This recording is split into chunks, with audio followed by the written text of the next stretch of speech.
most sophisticated jumbo jet on the planet. A helicopter hardened against electromagnetic pulses. Armor-plated limousines. These aren't your ordinary planes, trains, and automobiles. These are top secret. And there are only two ways to find out what they're really like inside. Get elected or stay tuned. On September 11th, 2001, during the chaos of the terrorist attacks, President George W. Bush boarded a special 4-engine turbofan Boeing 747 jumbo jet. Tail number 28000. Like any Air Force vehicle carrying the president, this craft was designated Air Force One. With the president a potential target, the jet took off at an angle steeper than this more typical takeoff to avoid a possible surface-to-air missile assault. The passengers on board thought it was near vertical ascent out, full throttle, in a national emergency. And of course, as that fateful day unfolded, Air Force One was the extension of the White House, a refuge, a means of travel, a symbol of the American presidency. This plane, one of two nearly identical jumbo jets designed for presidential use, was deployed in a deception maneuver as Bush was taken from Florida on a circuitous route back to Washington. Air Force One is not a stealth aircraft. Still, had it come under attack, the pilots would have had at their disposal certain defensive measures. There is a passive anti-missile defense system in the tail of the aircraft that is designed to defeat infrared missiles by emitting a heat source that produces more heat than the exhaust of the aircraft engines. A decoy system can fool the missile and draw the missile away from the aircraft. Civilian analysts also speculate that Air Force One is insulated against microchip damaging EMPs, or electromagnetic pulses, like those produced by a nuclear blast. The purpose, of course, is for Air Force One to be able to fly in wartime, including nuclear wartime, and to be able to carry the president. Much of this is shrouded in secrecy, but we know such systems exist, and they would represent the very state of art when it comes to providing defensive capabilities for an airplane. Lay experts strongly believe that Air Force One does not have offensive weapons. After all, it is in the end a transport airplane, and it is not a weapon of war, although it can be a wartime command post. Air Force One can fly at speeds approaching 630 miles an hour, as high as 45,000 feet above the Earth. This 800,000-pound, 231-foot-long jet contains some of the most advanced communications equipment in the world, including encryption and scrambling devices for secure links to the ground. There are also 85 phones, including secure lines and two-way radios, plus fax machines, 19 televisions, and computer ports. A conference room and private presidential suite, plus a galley capable of preparing 2,000 meals, keep the president a functioning chief executive miles above the Earth's surface.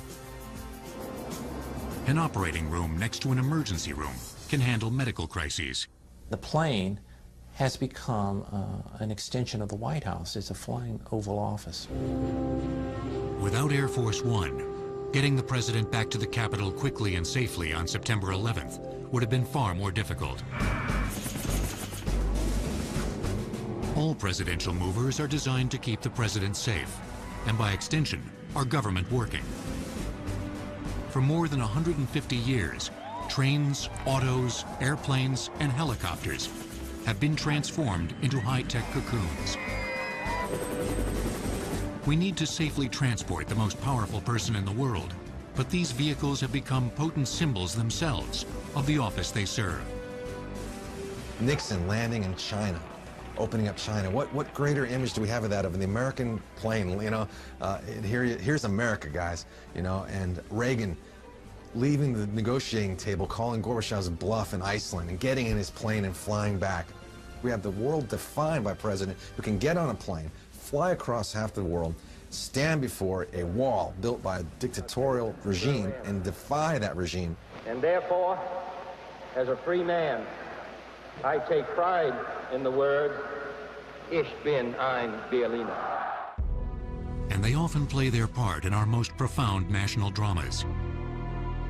Kennedy's assassination in 1963, Roosevelt's death in 1945, Nixon's resignation in 1974. Perhaps the most technologically impressive of all the presidential movers are the airplanes. The current 747s are the latest in an evolution that began with the first airplane to ever take a president aloft in St. Louis, Missouri, back in 1910. The first president to fly was Theodore Roosevelt. However, he was not the president of the United States at the time. He had left office, but he actually got into a Wright brothers aircraft and went around. This historic and dangerous trip, captured by another fledgling technology, motion pictures, was the first of a series of presidential milestones to take place in the air.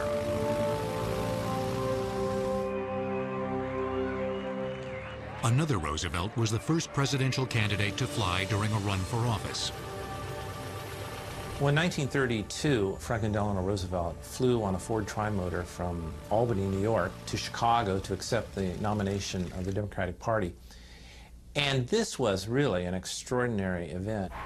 We have a perfect day for this trip, and I'm very happy to be going out to Chicago, and everybody knows the reason why I'm so happy. Breaking precedent, Roosevelt became the first candidate to accept his party's nomination in person. Flying to the convention was as much a political as a practical consideration. Maybe he also saw the sense of modernity with flight, you know, descending in Chicago as this redemptive figure who's going to lead the United States out of the dark days of the Great Depression. Necessity rather than symbolism forced Roosevelt back on board during the Second World War. In January of 1943, a full 11 years after his trip to Chicago, he became the first sitting president to fly, traveling to a conference in Casablanca in a Boeing 314 Clipper seaplane. The journey took 90 hours in flying time round trip and covered over 17,000 miles. The secrecy was such that the crew of the Dixie Clipper only knew that a Mr. Jones, who was passenger number 1, was going to board the Dixie Clipper for the flight. But they were escorted by fighters, and they made this arduous trip down to Brazil, and then they crossed the South Atlantic to British Gambia, and then he was transferred to a C-54 4-engine transport that flew into Casablanca. Roosevelt's appearance in Casablanca allowed him to engage in personal diplomacy with his Allied counterparts at a crucial stage in the war. In December of that same year, he flew to Tehran on a C-54 Skymaster. Clearly, the president needed a plane at his disposal, and a Skymaster was soon converted for his use. Now, this aircraft had special features. It has an armor-proof window, so if the president wants to look out the window, he certainly can. It also has accommodations to carry a large number of people. They have extra gas tanks built into the aircraft to extend the range of the aircraft. The most significant modification to the plane acknowledged another, less publicized presidential mover: Roosevelt's wheelchair. They build an elevator into the back of the airplane. This way, President Roosevelt's wheelchair can be rolled onto the elevator. He can be raised into the aircraft. Roosevelt used his C-54, unofficially nicknamed the Sacred Cow, only once, in February of 1945, traveling to an Allied conference at Yalta on the Black Sea. Harry S. Truman inherited the plane 2 months later, upon Roosevelt's death. He flew to Potsdam, Germany for the last of the wartime conferences in July of 1945. And Truman routinely conducted business on board the presidential aircraft. He signed the National Security Act of 1947, which created the Defense Department, the Air Force, and the CIA, among many other things. And it was an example of conduct of presidential business while flying. Aviation technology had advanced rapidly by the time Truman was signing laws in midair, and the Sacred Cow had been replaced by a new DC-6 with a pressurized cabin. This is an important step up in technology because this airplane was larger, had greater range, and really represented a new level of flying comfort for the president. And the livery of this plane, the Independence, was unique. It has the stylized look of an eagle. You know, the cockpit nose looks like the beak of the eagle and the feathers going down the fuselage and so forth. Had a real exotic look to it. Maybe a little too exotic. Early color photos of the livery or external appearance of the plane reveal a yellow paint scheme that was soon changed. President Truman's aircraft, the Independence, had in the nose a weather radar designed to help it navigate. And paint can and does interfere with radar, and it is very possible that the color of the nose of Truman's airplane was changed so that the weather radar on the plane would work better. The Independence flew Truman to Wake Island in October of 1950 to confront General Douglas MacArthur, who refused to follow administration policy in Korea. This presidential journey began one of the greatest crises of Truman's presidency, which culminated in his firing MacArthur. Upon his election in 1952, Dwight Eisenhower became the first president who knew how to fly a plane. The Air Force kept ahead of the technology curve by transforming a new Lockheed 749 Constellation into the official presidential plane. Upgraded in 1954 to a Super Constellation, these planes were the first presidential aircraft with a private presidential suite and a conference table. The Columbine 3, which is the one that's on display at the United States Air Force Museum, this aircraft had the latest in technology available for the President of the United States. He could make a telephone call from the airplane and be connected to someone on the ground. Plus, he had a teletype machine. Despite the improved technology on board Columbine 3, the piston-driven Constellations were far behind the new jet-powered aircraft that were overtaking the commercial airline industry in the mid-1950s. The Office of the President of the United States needed the biggest, fastest, most advanced plane available. In 1959, President Eisenhower would become a presidential traveler on the first in a line of presidential jets. Today's Air Force One jumbo jets are the latest in a series of jet-powered aircraft that began in the late 1950s. The switch from piston-driven aircraft was a product of technology and Cold War one-upmanship. Premier Khrushchev had a jet. Therefore, the State Department convinced the President of the United States and Congress that the President of the United States needed to move up to jet aircraft. The aircraft was a Boeing 707, known to the military as a C-137A. It was not built and earmarked specifically for presidential travel, but Eisenhower flew on this aircraft. Tail number SAM for Special Air Mission 709 was the first plane designated with a radio call sign Air Force One. Initially, an airplane was named based upon the mission number the airplane was flying, so the number would change periodically. Unfortunately, one day, President Eisenhower was using a number very similar to one being used by an Eastern Airlines aircraft, and there was some confusion as to which aircraft the President of the United States was on. To make certain that never happened again, the Air Force adopted a code word, a secret code word, Air Force One. The name carried over even to the smaller Air Force planes the President occasionally used.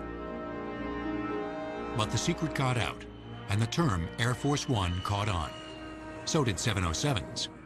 Everybody recognized this aircraft as leading all others in advancement aviation. This was the aircraft. A new 707, tail number SAM 26000, joined a new president, who recognized that the orange Air Force security paint job had to go. The Kennedys, with their interest in style and their flair for that, enlisted Raymond Loewy, who was an industrial designer, a very famous one, to see if he could come up with a new livery, a new paint scheme.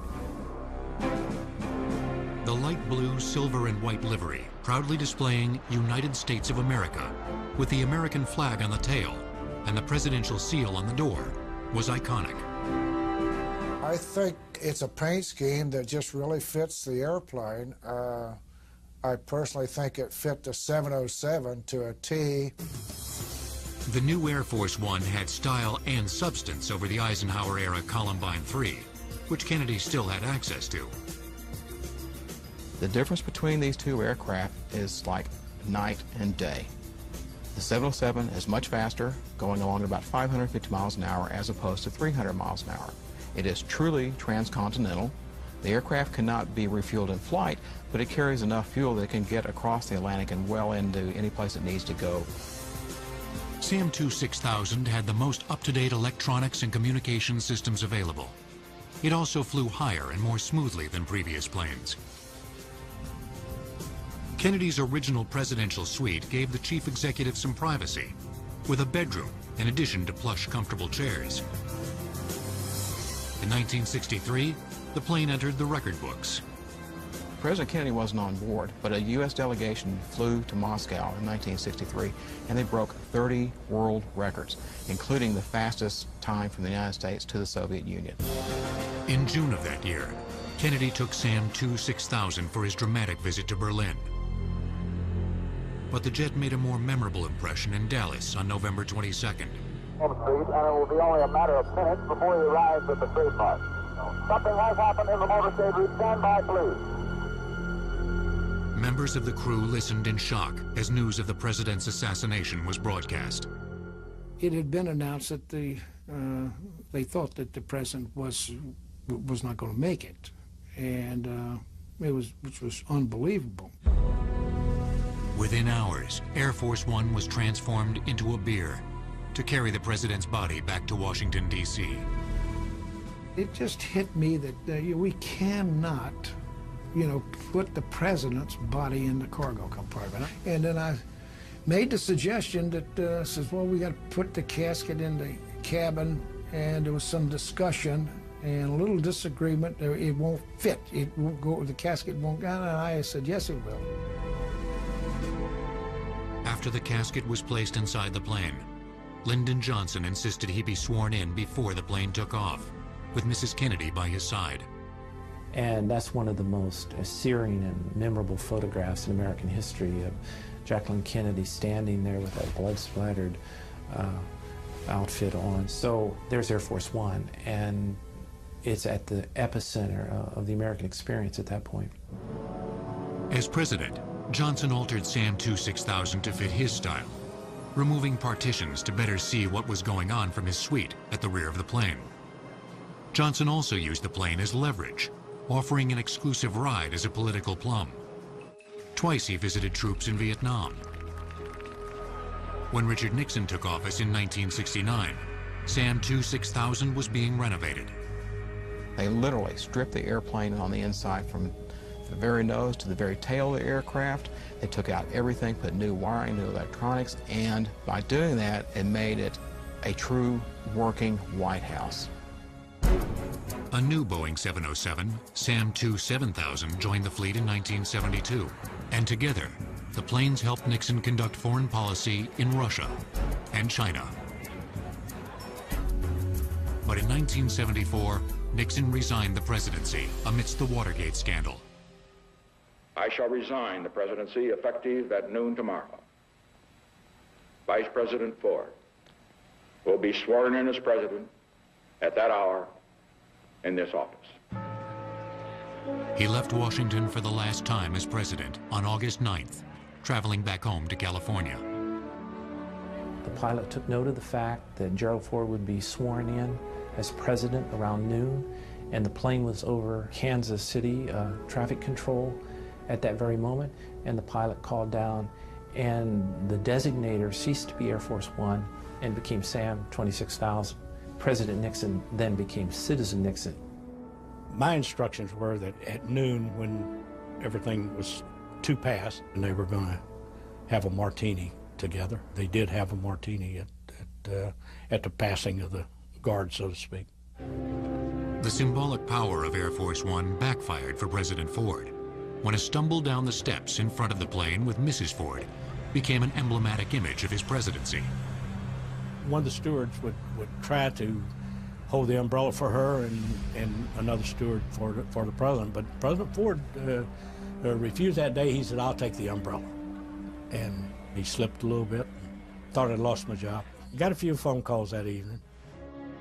Both Presidents Carter and Reagan used Air Force One as a diplomatic tool and to symbolize the strength and power of the presidency. Most memorably during Reagan's visit to Berlin in 1987, an echo of Kennedy's trip 25 years earlier. Sam 27,000 took Ronald Reagan to Berlin, too, to make another epic speech. Mr. Gorbachev, open this gate. And that's another way of looking at Air Force One. It's kind of an arrow going through the sky, taking presidents to very pivotal meetings. By the end of Reagan's term, Air Force One needed an upgrade, and he signed the order for the current 747s. Good heavens. Oops, I'm sorry. Roomy setup. I just want to peek. Isn't this beautiful? See the hot tub? Delivered after the Reagan term, they have served Presidents Bush Sr., Clinton, and George W. Bush. It seems like we've reached technologically kind of a plateau. The current 747s represent, in terms of speed and accommodations and technical sophistication, everything you would need. More than any of the other vehicles that transport the President of the United States, Air Force One has become an extension of the President's power and influence. You've got this beacon of freedom landing on foreign soil, taking one of the most powerful men in the world to their particular country. So I think the symbolism is hugely important. When that airplane pulls up to the spot for arrival and the door comes open and the president comes out, I think that really symbolizes the strength of our country. Obviously, we have many symbols of strength in the country, but I don't think any show more strength than Air Force One.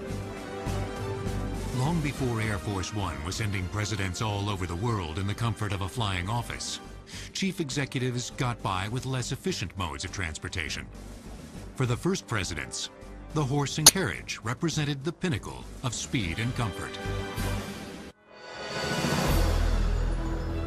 The revolution in transportation over the last century has allowed the president a variety of options: planes, trains, and automobiles that simply didn't exist in 1789. For George Washington, transportation wasn't all that different from that of the Roman emperors, and it invariably involved horses. He went up and journeyed through New England with Thomas Jefferson. And he did this in his diaries. He talks about how he was there not for his own personal benefit or enjoyment. He just wanted the country to share the experience of him as president. Most early presidents, however, kept near the capital. James Monroe was an exception. In 1817 and 1819, he made 2 arduous carriage journeys through the North and South to inspect defenses. Monroe paid for both trips because there was no official budget for such excursions. In Boston, it's reported that 40,000 people traveled into the city just to get a peek at their president. When Lincoln, a promoter of railroads, took office in 1861, rails were tying the continent together. He used it to his benefit. He used it to get up to Gettysburg, for example. Wrote a little speech on the way there. For Lincoln, there's a lot of safety concerns. Very famously, he snuck into Washington as president-elect because it was perceived there was a plot in Baltimore to assassinate him. In 1864, Congress ordered a special rail car to safely transport Lincoln during the Civil War, the first vehicle built for a president and paid for by the government. It's a magnificent car, and he doesn't get to ride in it until he's shot and he's dead and can no longer enjoy it. But that car made them one of the most famous train journeys of a president ever, slowly with the bell chiming constantly all the way back to Springfield, Illinois, carrying Lincoln's body, and the country mourning alongside the road. Rutherford B. Hayes achieved an important presidential milestone in 1880 during one of his many travels. They called him Rutherford the Rover. And one of his achievements was that he took a train and went to the West Coast. And that act is incredibly symbolic. Now the president has gone to the people in Oregon and California. He's not only can they go to him, but now he has gone to them. After Hayes, luxury loaners from railroad magnates whisked presidents across America. Wonderful holiday. And Not until World War II did Congress agree to pay for a specially reinforced custom Pullman rail car for the president's safety. They put in 3-inch thick glass. They also added 5/8-inch armor plating to the car in all the areas where the president would normally be. They also added 2 escape hatches to the car. One is in the roof of the lounge, and the other is in the outer wall of the bathroom. Named Ferdinand Magellan, the 84-foot-long, 145-ton car had telephones in every room, an observation lounge, dining room, and 4 bedrooms. President Franklin Roosevelt had a special narrow wheelchair designed for use within its hallways. After FDR's death, the car was used in the funeral train that brought his body back to Washington, echoing Lincoln's journey 80 years earlier. Mrs. Roosevelt sat in the Magellan, while Roosevelt's body was carried in another car. President Truman, who succeeded President Roosevelt, did use the car, again, quite extensively, especially in the election campaign, where he did over 300 speeches from the rear of the Magellan. Truman's whistle-stop campaign from the Magellan was one factor in his upset win against Dewey in 1948. It was also the setting for a famous photograph of a presidential mover and a journalistic blunder. That famous photograph was taken of President Truman at St. Louis Union Station after the elections, and Mr. Truman had a great time with that newspaper in St. Louis that day. The Magellan has been retired as a presidential mover for half a century, done in by the rise of the automobile. Now on exhibit at the Gold Coast Railroad Museum in Miami, it represents the last of the more leisurely presidential movers. Another leisurely presidential mover is really more of a presidential retreat. The presidential yachts, which began with a steamer used by Rutherford B. Hayes in 1880, aren't so much modes of transportation as modes of recreation. The yachts have kind of a party-like ambiance to them. You know, it's a place where you go for meetings or kind of a leisurely cruise. But I don't think they fall into the category of practical, essential travel. Presidents have officially entertained on them, as Truman did on the Williamsburg, and presidents have escaped from their burdens on them, as Kennedy did on the Honey Fitz. LBJ loved to play poker on his yacht. He'd bring his congressman on one of the yachts and tell him, "Gentlemen, we're not leaving until you agree with me." But there was always the nagging debate that they were an expensive luxury of an imperial presidency. Carter ended the debate in the late 1970s when he ordered the USS Sequoia auctioned off. If yachts best facilitated the president's escape from the people, then automobiles did just the opposite. No mode of transportation better allows the president to impart a message to his people than the car. It's personal, it's intimate, and it's also a security nightmare. The battle between the president's need to be seen and to be safe is waged around the automobile. George W. Bush rode to his January 2001 inaugural in an elegant black Cadillac DeVille stretch limousine. Or at least, that's what it looked like. This thing is its own beast. Cadillac is the builder of the current limousines for the president. Has to make the car look like a Cadillac, but of course it's not. I think down to the ornament on the hood is oversized. Details are classified, but you can bet the car is armored, contains bulletproof glass, and has run-flat tires. Surely it hides defenses within its chassis, uses an air filtration system, and electromagnetic pulse defenses. It likely has night vision technology that projects infrared images. And that's just the car. There's also a driver, a very good driver, trained to flee any danger. The fleet of cars at the Bush administration's disposal is part of a century-old tradition of presidential transport that began with William McKinley, who became the first president to travel in an automobile, a Stanley steamer, in 1899. But it was William Howard Taft who established the car as a presidential mover. he convinces Congress to authorize within the normal $25,000 travel appropriation, which authorizes expense upon horses and carriages that Roosevelt had. He gets Congress to change that to include and automobiles. Now, Congress went crazy. Well, the winning argument, what was said to be the winning argument, was that it would be cruelty to animals to have Taft be carried around by a horse. But really, the winning argument was that the president wanted these automobiles, and the president was going to get them. Due in part to Taft's endorsement, the auto industry doubled production during his first year in office.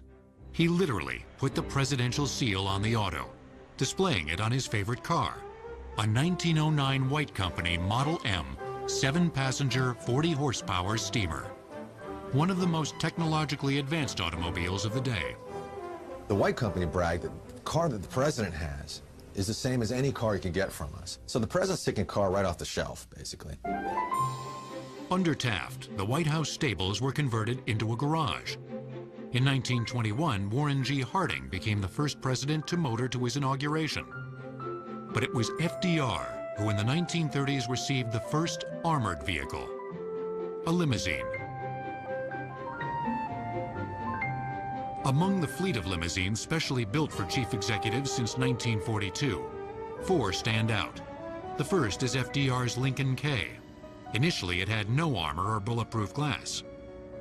It was after Pearl Harbor that the car was armor-plated. Although it never had a permanent roof. And Franklin Roosevelt enjoyed very much riding with the top down. That's apparently where the nickname the Sunshine Special came from. This car became an emblem of his administration. It was the way people saw him. He actually praised his chauffeur. He said, Monty can drive through a crowd of 30,000s and not step on one toe. And so his chauffeur was an expert at driving through people crowding around the car trying to reach the president. Eisenhower introduced the bubble top, a clear plastic shell that fit over his convertible parade car, so that people who braved bad weather to see him wouldn't be disappointed. It was actually a car that was built for Harry Truman. It was a 1949 Lincoln, another open car. That car was used by Truman, it was used by Eisenhower, it was actually used into the Kennedy administration. That car was completely un-armor plated, no bulletproof glass, no armor, no nothing. At that time in American history, the president's political necessities trumped his security requirements. Well-trained drivers still took the wheel and Secret Service men ran alongside. But the president straddled the breach of his 2 competing needs. Now, if we left it up to the Secret Service to decide what the president's car looks like, it won't have any windows. Windows are a safety concession to politics. The Secret Service, of course, wants to keep the president hermetically sealed, and there's a constant tension there. The most famous presidential limousine of all graphically illustrated this point. The car, a 4-ton Lincoln Continental Stretch X 100, cost the government nearly $195,000 to retrofit for President Kennedy. It was one of 131 vehicles in his fleet. Some of its safety features were 2 rear-facing jump seats, outside handles for Secret Service agents, retractable running boards, a presidential seat that could be raised and lowered, and a tight turning radius. And as we see in 1963, if you take the roof off, it all comes to nothing. John F. Kennedy was assassinated as he sat in his unarmored Stretch X 100, caught between politics and safety. Rarely has a single event had such far-reaching impact. The Secret Service was in a quandary. They now demanded that the president have an armored car. And they had a choice. They could either build a brand new car, or they could modify the existing car. The reason the Secret Service rebuilt the Stretch X 100 rather than order and customize a new one was cost. After the Warren Commission examined and documented it, the car was released to the Secret Service. It still cost $1 million to renovate, including a $125,000, 1,500-pound windshield of bulletproof glass. They stripped the car down mechanically. They welded on a permanent armor-plated roof. They armor-plated the body. They armor-plated the doors all around the passenger compartment, underneath the car.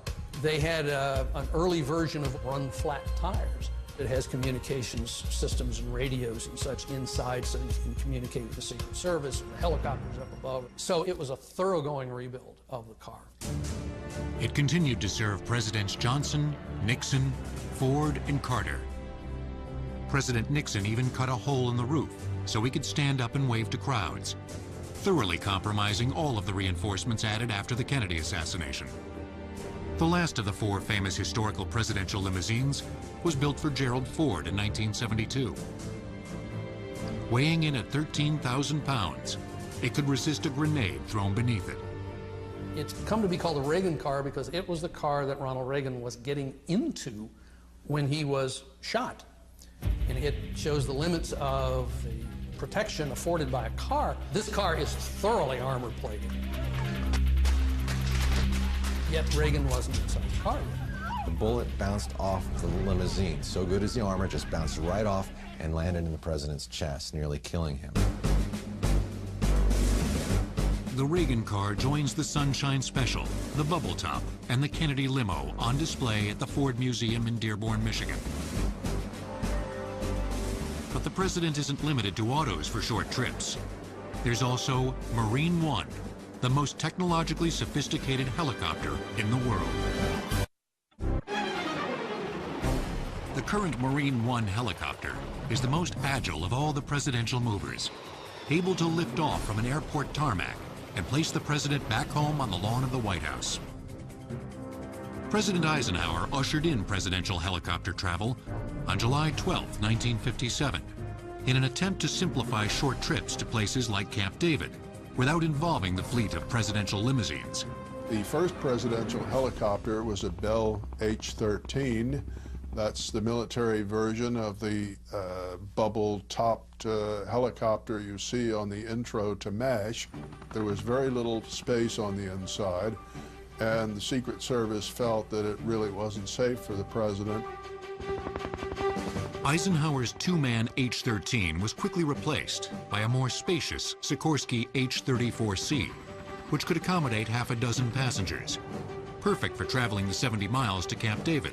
It didn't require motorcades or stop traffic, and it was twice as fast as a limousine.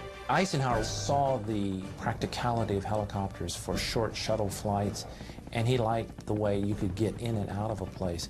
And you think of the security measures, if you go by helicopter, that it arguably is more secure than moving in limousine across the landscape.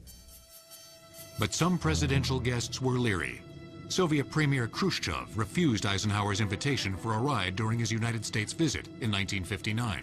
He really thought that this might be an effort to get him up in a helicopter and just crash the helicopter and get one major problem for the United States out of the way. But then, to his surprise, President Eisenhower indicated he was going to go too. And so then Khrushchev immediately backed, oh, well, fine, I'm ready to go. Under Kennedy, the presidential choppers were the Sikorsky VH-34As, also known as H-3s. The H-3 airframes were in service until 1975. It's probably one of the best-known helicopters today. It was also one that's been around the longest. The 3A had an amphibious hull, so it had a capability of landing and taking off from the water for short periods of time. The rotor path on the 72-foot-long craft had a 62-foot diameter. It sported two 1,400-horsepower engines. The cockpit had a large window with two large reclining chairs, and the navigational system and radios were the best available at the time. In the presidential cabin, they had the bench area where about 5 people in those days could sit. And then behind the presidents in the next compartment, we had a small latrine. They also had a small galley aboard the plane. Marine One usually cruised at 135 miles per hour, roughly 1,000 feet in the air, for flights that lasted between 30 minutes and an hour. Kennedy even enjoyed showing his family how the choppers worked. As the co-pilot was checking over around the helicopter, he looked up and he saw the tail rotors winging, flapping back and forth. And he says, whoa, something's wrong with that. So he ran and looked in the cockpit, and there was John, and John was on the stick, and the president says, yeah, push it forward, then pull it back. So then the pilot says, Mr. President, he says, anything I can help you with? He says, no, we're getting along fine. Although the Marines are closely associated with the president's helicopter travel, initially the task was shared with the Army. In fact, Nixon's memorable departure from the White House in 1974 actually took place aboard the Army One helicopter. Like Air Force One, any Army or Marine vehicle transporting the president becomes Army One or Marine One. The Marine HMX-1 squadron took over sole responsibility in 1975. They bought additional new H-3s. Those are still in service today. The differences are some technology improvements with the rotor head and so on, and vibration dampening, and power plants have improved. General Electric makes those power plants. The current Marine 1 H-3 can travel 140 miles per hour at 14,400 feet for up to 600 miles, depending on its payload. Energy-absorbent landing gear and crash-resistant fuel tanks make it safer. It employs light armor, special protection from electronics damaging electromagnetic pulses, and probably weighs about 10 tons. But most information about the craft is top secret. But we do know that the 4-person crew can serve 15 passengers. Sound dampeners, air conditioning, a galley, and a restroom contribute to its comfort. It has two 1,500 horsepower General Electric turboshaft engines, but it can stay in the air with only one functioning. It's the smoothest, I believe, I'm prejudiced, the smoothest helicopter ride you could have, certainly the most comfortable and most quiet. The president also has a smaller, modified Sikorsky Blackhawk, which can resist an attack from 23mm shells while traveling at speeds approaching 180 miles per hour. 4 crew members and 8 passengers can travel up to 445 miles, carrying over 20,000 pounds. 2 General Electric 1,630 horsepower engines keep it aloft. Although Marine One offers the convenience of quick, short flights that avoid traffic and the logistical challenges of presidential ground transport, its greatest asset is its ability to remove the president from danger faster than any other presidential mover. Marine One would very quickly get to the president and move him away from that concern or threat, or move him to a medical facility if that, God forbid, if that happened. Marine One, like all presidential movers, has its utilitarian purpose. Each presidential mover gets the president from here to there. But they are more than just vehicles. They help presidents make history. And occasionally, they make history themselves. It is not a weapon of war, although it can be a wartime command post. Air Force One can fly at speeds approaching 630 miles an hour, as high as 45,000 feet above the Earth. This 800,000-pound, 231-foot-long jet contains some of the most advanced communications equipment in the world, including encryption and scrambling devices for secure links to the ground. There are also 85 phones, including secure lines and two-way radios, plus fax machines, 19 televisions, and computer ports. A conference room and private presidential suite, plus a galley capable of preparing 2,000 meals, keep the president a functioning chief executive miles above the Earth's surface. An operating room next to an emergency room can handle medical crises. The plane has become... The aircraft engines, a decoy system can fool the missile and draw the missile away from the aircraft. Civilian analysts also speculate that Air Force One is insulated against microchip damaging EMPs, or electromagnetic pulses, like those produced by a nuclear blast. The purpose, of course, is for Air Force One to be able to fly in wartime, including nuclear wartime, and to be able to carry the president. Much of this is shrouded in secrecy, but we know such systems exist, and they would represent the very state of art when it comes to providing defensive capabilities for an airplane. Lay experts strongly believe that Air Force One does not have offensive weapons.